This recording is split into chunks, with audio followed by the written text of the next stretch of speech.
गण गणपते नमो नमः। श्रीमद् वाल्मीकि रामायण सुंदरकांड 98वां सर्ग भाग 4/4। जामवंत के पूछने पर हनुमान जी को अपनी लंका यात्रा का सारा वृत्तांत सुनाना। उनका कहना है कि तुम तुरंत सीता को ले आओ और जब तक वीर बानर तुम्हारी सेना का संहार नहीं करते तब तक उन्हें श्री रघुनाथ जी को सौंप दो। कौन ऐसा वीर है जिसे बानरों के प्रभाव पहले से ज्ञात नहीं है? ये वही बानर है जो युद्ध के लिए निमंत्रित होकर देवताओं के पास में उनकी सहायता के लिए जाते हैं। इस प्रकार बानरराज सुग्रीव ने तुम्हें संदेश कहा। मेरा इतना कहने पर रावण ने रुष्ट होकर मुझे इस तरह देखा मानो अपनी दृष्टि से मुझे दग्ध कर डालेगा। भयंकर कर्म करने वाला दुरात्मा राक्षस रावण ने मेरे प्रभाव को न जानकर अपने सेवकों का आज्ञा दी कि इस बानर को वध कर दिया जाए। तब इसके बाद परम बुद्धिमान भाई विभीषण ने मेरे लिए राक्षस राज रावण से प्रार्थना करते हुए कहा, राक्षस श्रेष्ठ, ऐसा करना उचित नहीं है। आप अपने निश्चय को त्याग दीजिए। आपकी दृष्टि इस समय राजनीति के विरुद्ध मार्ग पर जा रही है। राक्षस राज, राजनीति संबंधी शास्त्रों में कहीं भी दूत के वध का विधान नहीं है। दूत तो वही कहता है जैसे कहने के लिए बताया गया है। उसका कर्तव्य है कि अपने स्वामी के अभिप्राय का ज्ञान करा दे। अनुपम पराक्रमी वीर, दूत के इस महान अपराध होने पर भी शास्त्र में उसका वध का दंड नहीं देखा गया है। उसके किसी भी अंग को विकृत कर देना मात्र ही बताया गया है। विभीषण के ऐसा कहने पर रावण ने उन राक्षसों का आज्ञा दी। अच्छा, तो आज इसकी पूंछ ही जला दो। उसकी आज्ञा सुनकर राक्षसों ने मेरी पूंछ में 100 वर्ष सूत्रों के रक्षा तथा रेशमी और सूती कपड़े लपेट दिए। इस प्रकार बांध देने के पश्चात उन प्रचंड पराक्रमी राक्षस ने काट के डंडों मुक्कों से मारते हुए मेरी पूंछ में आग लगा दी।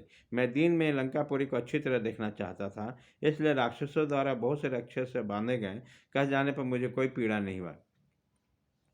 तत्पश्चात नगर द्वार पर आकर वो सुरवीर राक्षस पूंछ में लगी हुई आग से घिरे हुए बंधे हुए मुझको सड़क पर घुमाने लगे और सब मेरे अपराध की घोषणा करने लगे।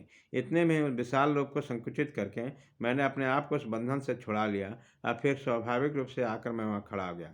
फिर फाटक पर खड़े रखे हुए एक लोहे के परीख को उठाकर मैंने उन सब राक्षसों को मार डाला। इसके बाद बड़े बेग से मैं उस नगर द्वार पर चढ़ गया। तत्पश्चात समस्त प्रजा को दग्ध करने वाले प्रलाग्नि के समान मैं बिना किसी घबराहट का थालिका और गोपुर सहित उस पुरी को अपनी जलती हुई पूंछ से आग से जलाने लगा। फिर मैंने सोचा कि लंका के कोई स्थान ऐसा नहीं दिखाई देता जो जला हुआ ना हो। सारी नगरी जलाकर भस्म हो गई है, अतः अवश्य जानकी जी भी नष्ट हो गए। इसमें संदेह नहीं कि लंका को जलाते जलाते मैंने सीता जी को जला दिया। इस प्रकार मैंने भगवान श्री राम के इस महान कार्य को मैंने निष्फल कर दिया। इस प्रकार शकाकुल होकर मैं बड़ी चिंता में पड़ गया। इतने में आश्चर्यजनक वृत्तांत का वर्णन करने वाले चरणों के शुभ अक्षरों से विभूषित यह वाणी मेरे कानों में पड़ी कि जानकी जी इस आग में नहीं जली है। उस अद्भुत वाणी को सुनकर मेरे मन में यह विचार हुआ कि शुभ शुक्नों से यह जान पड़ता जानकी नहीं जली है, क्योंकि पूंछ में आग लग जाने से अग्निदेव मुझे जला नहीं रहे थे। मेरे हृदय में महान हर्ष पैदा हुआ और उत्तम सुगंध से युक्त मंद मंद वायु चल रही थी, जिनके फलों का मुझे प्रत्यक्ष गुण अनुभव हो रहा था। उन्हीं उत्तम शकुनों, महान गुणशाली कारणों और ऋषियों चारणों की प्रत्यक्ष देखी हुई बातों से सीता जी का सकुशल होने का विश्वास करके मेरा मन हर्ष से भर गया। तत्पश्चात मैंने पुनः विदय नंदिनी का दर्शन किया। फिर उनसे विदा लेकर मैं अरिष्ट पर्वत पर आ गया। यहाँ से आप लोगों के दर्शन की इच्छा से मैंने प्रतिलोभन दोबारा आकाश में उड़ना आरंभ किया। तत्पश्चात वायु, चंद्रमा, सूर्य, सिद्ध गंधर्वों से सेवित मार्ग का आश्रय लेकर यहाँ पहुंचकर मैंने आप लोगों का दर्शन किया। श्री रामचंद्र जी की कृपा और आप लोगों के प्रभाव से मैंने सुग्रीव के कार्य के सिद्धि के लिए सब कुछ किया। यह सारा कार्य मैंने यथोचित रूप से संपन्न किया है।